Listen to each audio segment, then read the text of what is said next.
تو اس آیت میں رسول اللہ صلی اللہ تعالی علیہ وسلم کے لیے ذاتی علم غیب کی نفی کی گئی ہے، نہ کہ عطائی۔ دیکھیے تفسیر نیشاپوری، صفا شریف، نسیم الریاض اور تفسیر الخازن میں ہے۔ اور ذاتی علم کا قائل تو ہم بھی نہیں ہیں، ہمارا تو عقیدہ ہی یہ ہے کہ رسول اللہ صلی اللہ علیہ وسلم کے پاس جو علم اور اختیار ہے وہ سب اللہ تعالیٰ کا عطا کردہ ہے۔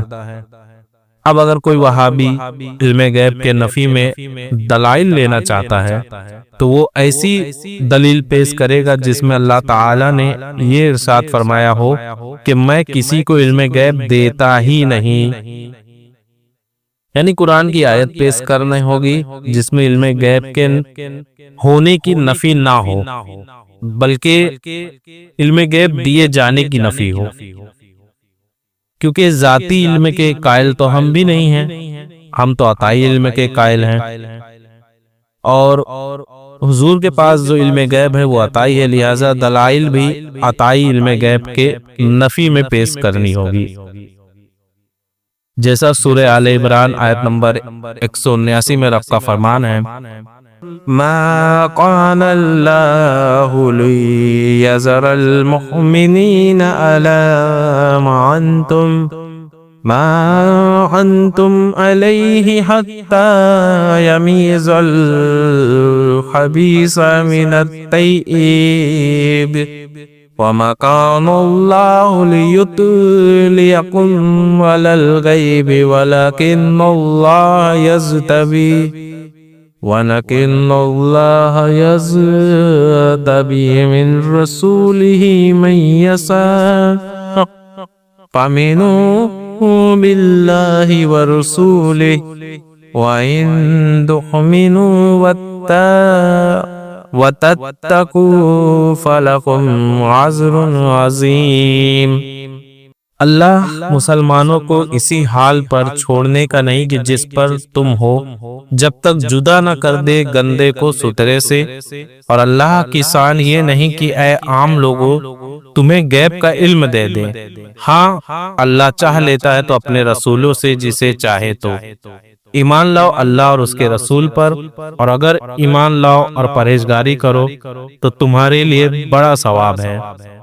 اس آیت میں رب تعالیٰ کا صاف فرمان ہے کہ اللہ عام لوگوں کو علم غیب عطا نہیں فرماتا، یعنی اللہ اپنے رسولوں میں جسے پسند کر لیتا ہے اسے علم غیب عطا کر دیتا ہے۔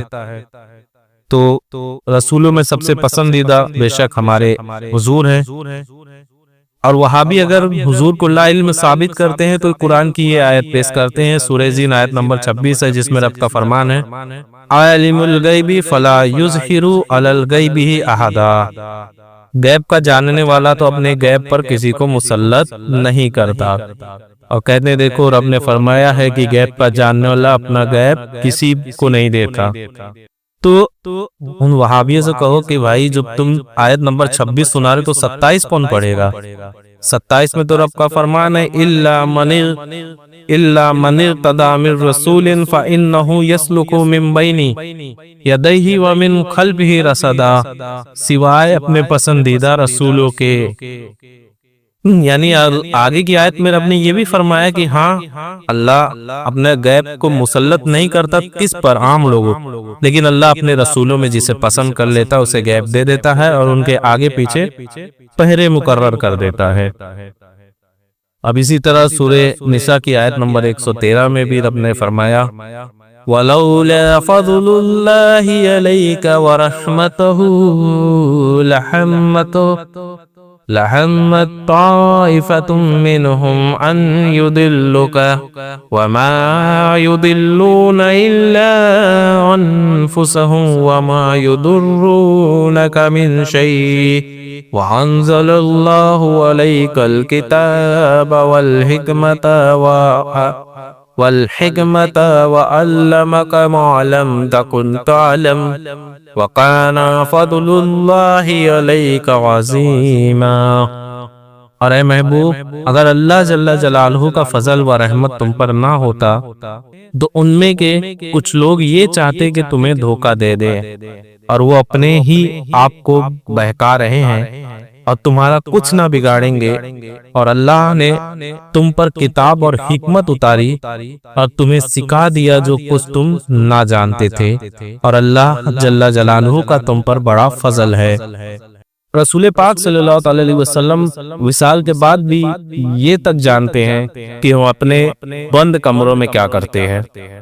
جیسے ایک حدیث ہے کہ رسول پاک صلی اللہ علیہ وسلم کے وصال ظاہری کے بعد حضرت عمر فاروق رضی اللہ تعالیٰ عنہ نے آپ کو خواب میں دیکھا، اور رسول پاک صلی اللہ علیہ وسلم حضرت عمر کی طرف نظر نہیں فرما رہے تھے، تو حضرت عمر نے عرض کیا، یا رسول اللہ، میرے ماں باپ آپ پر قربان، کیا مجھ سے کوئی خطا ہو گئی ہے؟ تو رسول پاک نے فرمایا، کیا تم وہ نہیں جو روزے کی حالت میں اپنی زوجہ کو چومتے ہو؟ تو حضرت عمر نے عرض کیا، اس کی قسم جس نے آپ کو حق کے ساتھ بھیجا ہے، میں آج کے بعد روزے کی حالت میں اپنی بیوی کو نہیں چوموں گا۔ اب یہ حدیث آپ کو ملے گی المصنف لابن صحبہ میں ہے، 44,113 نمبر حدیث ہے یہ۔ اب اس میں حضور نے صاف یہ بتا دیا، یعنی حضور کو یہ بھی علم غیب تھا کہ لوگ بند کمرے میں کیا کرتے ہیں۔ اب ایک بات یاد رکھیے کہ بیوی کو چومنے سے روزہ نہیں ٹوٹتا، پر انعزال ہو گیا تو ٹوٹ جائے گا۔ یہاں حضرت عمر رضی اللہ تعالیٰ عنہ کو رسول پاک نے اس لیے منع فرمایا کہ وہ جانتے ہیں کہ ان کے دیوانے حضرت عمر رضی اللہ تعالیٰ عنہ کے لیے کیا بہتر ہے اور کیا نہیں۔ رسول پاک صلی اللہ علیہ وسلم کو یہ بھی علم غیب ہے کہ فیوچر میں ان کے امتی کب کیا کریں گے اور کون جنت میں جائے گا۔ جیسا کہ ایک حدیث ہے کہ حضرت زید بن ارقم رضی اللہ تعالیٰ عنہ فرماتے ہیں کہ مجھ سے رسول پاک صلی اللہ علیہ وسلم نے فرمایا، جاؤ یہاں تک کہ ابو بکر رضی اللہ تعالیٰ عنہ کے پاس پہنچو، تم ان کو اکڑو بیٹھا کپڑے میں لپٹا پاؤ گے۔ یعنی حضور نے یہ بھی بتایا کہ حضرت ابو بکر کس حال میں ہوں گے، تو ان کو کہنا کہ رسول اللہ صلی اللہ علیہ وسلم نے آپ کو سلام کہا ہے اور آپ کو جنت کی بشارت دی ہے۔ پھر تم آگے چلنا یہاں تک کہ تھانیہ کے مقام پر پہنچو تو عمر سے ملاقات ہوگی۔ وہ اس وقت گدھے پر سوار ہوں گے اور ان کے سر کی چمڑی نظر آ رہی ہوگی۔ ان سے کہنا، رسول اللہ صلی اللہ علیہ وسلم نے آپ کو سلام کہا ہے اور آپ کو جنت کی بشارت دی ہے۔ پھر آگے چلنا یہاں تک کہ بازار میں پہنچو گے، وہاں عثمان سے ملنا، وہ وہاں لین دین کر رہے ہوں گے۔ ان سے کہنا کہ رسول اللہ صلی اللہ علیہ وسلم نے آپ کو سلام کہا ہے اور آپ کو جنت کی بشارت دی ہے۔ بڑی آزمائش کے بعد حضرت زید نے ان تینوں صحابی کو ویسا ہی پایا جیسا رسول اللہ نے فرمایا تھا، اور حضرت عثمان کی آزمائش یہ تھی کہ انہیں 40 دن تک ان کے گھر میں قید کر کے ان کو شہید کیا گیا تھا۔ اب اس حدیث میں آپ جانیں گے کہ حضور نے یہ تک بتایا کہ کون کہاں ہوگا، کس حال میں ہوگا، اور یہ حضور بیٹھ کے کہاں بتا رہے ہیں؟ مسجد نبوی میں۔ اور یہ حدیث آپ کو طبرانی میں ملے گی، معظم الاوسط حدیث نمبر 868 ہے، تاریخ ابن خاصر میں بھی ہے 3205۔ ایسے کئی حدیثوں میں یہ حدیث آپ کو ملے گی۔ تو اس سے کیا ثابت ہوتا ہے کہ حضور کو کیا علم غیب نہیں تھا، بلکہ تھا۔ یا اس دور میں تو CCTV کیمرہ بھی نہیں تھا کہ مارکیٹ میں لگا ہو اور حضور نے دیکھ لیا ہوگا مسجد نبوی میں بیٹھ کر۔ یہ ایسے جاہل ہیں کہ ان سے بحث کرنے کا کوئی فائدہ نہیں۔ اب ایک حدیث اور ہے کہ حضرت انس بن مالک رضی اللہ تعالیٰ عنہ فرماتے ہیں کہ نبی کریم صلی اللہ علیہ وسلم نے فرمایا کہ زید نے جھنڈا سنبھال لیا ہے۔ غالباً یہ حدیث جنگ موتا کی ہے کہ مدینے سے کئی میل دور جنگ موتا ہو رہی تھی، اس کا حال حضور مدینے میں بیٹھ کے بتا رہے ہیں کہ زید نے جھنڈا سنبھال لیا ہے اور وہ شہید ہو گئے۔ پھر جعفر نے جھنڈا سنبھالا اور وہ بھی شہید ہو گئے۔ پھر عبداللہ بن رواحہ نے جھنڈا سنبھالا اور وہ بھی شہید ہو گئے۔ اس وقت حضور نبی رحمت صلی اللہ علیہ وسلم کے آنکھوں میں آنسو آ گئے۔ پھر فرمایا، اب جھنڈا خالد ابن ولید کے ہاتھ میں ہے اور ان کو اللہ نے فتح حاصل کر دی ہے۔ اسی جگہ حضور نے خالد ابن ولید کو سیف اللہ کا لقب عطا فرمایا تھا، یعنی اللہ کی لٹکتی تلوار کی حدیث صحیح بخاری کتاب الجنائز حدیث نمبر 1246 ہے۔ اب ایک حدیث میں اور آپ کو سناؤں گا مکانہ و ما یکون کے ثبوت کے طور پر کہ ابو زید نے بیان کیا ہے کہ رسول اللہ صلی اللہ علیہ وسلم نے فجر کی نماز پڑھائی اور ممبر پہ رونق افروز ہوئے اور ہمیں خطبہ ارشاد فرمایا یہاں تک کہ ظہر کا وقت ہو گیا۔ حضور ممبر سے اتر کے نماز پڑھانے لگے اور پھر ممبر پر رونق افروز ہوئے اور خطبہ ارشاد فرمایا یہاں تک کہ نماز عصر کا وقت ہو گیا۔ آپ صلی اللہ تعالیٰ علیہ وآلہ وسلم نے نماز پڑھائی اور پھر ممبر پر تشریف لے گئے اور خطبہ ارشاد فرمایا یہاں تک کہ سورج غروب ہو گیا، اور آپ صلی اللہ تعالیٰ علیہ وسلم نے جو کچھ ہوا اور جو کچھ ہونے والا تھا یعنی سب کچھ، یعنی ما کان و ما یکون کا ہمیں بتا دیا۔ ہم میں سے سب سے زیادہ جاننے والا وہی بنا جس کو اس دن کی باتیں زیادہ یاد رہی۔ یہ صحیح مسلم کی حدیث ہے، حدیث نمبر 2892۔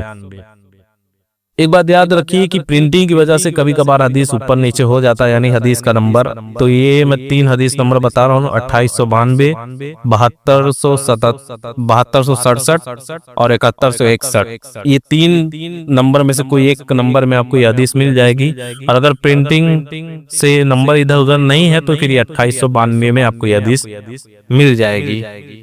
اب اس حدیث سے ثابت ہوا کہ اللہ نے اپنے حبیب صلی اللہ علیہ وسلم کو ما کان و ما یکون کا علم عطا فرمایا ہے، یعنی جو کچھ ہو چکا اور جو کچھ ہونے والا ہے اللہ نے سارا کچھ اپنے حبیب کو بتا دیا ہے۔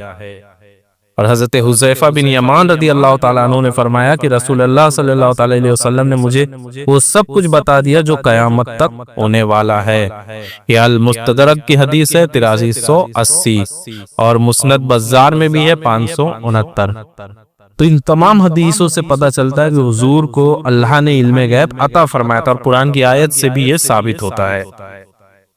لیکن اب یہ جو وہابی فرقہ حضور کو لا علم ثابت کرنے کے لیے جو حدیث سناتے ہیں وہ یہ ہے کہ وہ لوگ یہ حدیث سناتے ہیں کہ اللہ کے رسول بروز قیامت میدان محشر میں کوثر کے پاس ہوں گے اور کچھ فرشتے حضور کے امتی کو پکڑ کے دوزخ کے قریب لے کے جا رہے ہوں گے، تو حضور ان کو روکیں گے، کہیں گے یہ میرے ہیں، تو فرشتے ان سے کہیں گے کہ یا رسول اللہ آپ نہیں جانتے کہ آپ کے وصال کے بعد انہوں نے آپ کے دین میں کیا کیا تبدیلی کر دی، یہ آپ نہیں جانتے۔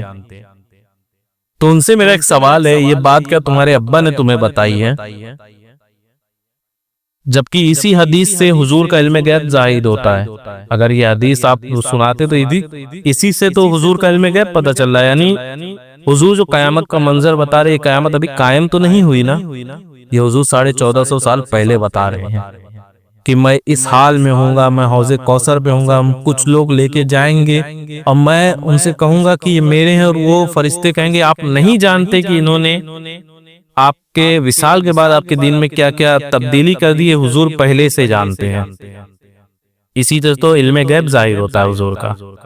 اور یہ منافق جرجیز جو بیان کر رہا ہے شروع کی ویڈیو میں حضرت ام المومنین عائشہ صدیقہ کے بارے میں، اس کی تفصیل بیان تو میں انشاءاللہ اگلے ویڈیو میں بتاؤں گا، کیونکہ اس میں نہیں میں وہ بات بتا سکتا، کیونکہ اس بات کو ثابت کرنے کے لیے تھوڑا وقت درکار ہوگا جو میں اس میں کر نہیں پاؤں گا۔ انشاءاللہ علم غیب کے اوپر میں دوسرا جب ویڈیو بناؤں گا اس میں اس کا تفصیلی بیان بھی آپ لوگ کو بتا دوں گا۔ بس آپ اتنا ہمارا عقیدہ یہی ہونا چاہیے کہ حضور کا جو علم غیب ہے وہ ذاتی ہے، اور اہل سنت کا یہی عقیدہ ہے۔ اب یہ لوگ لا علم ثابت کرنے کے لیے معاذ اللہ جو بھی باتیں کرتے خود کی منافقت ظاہر کر دیتے ہیں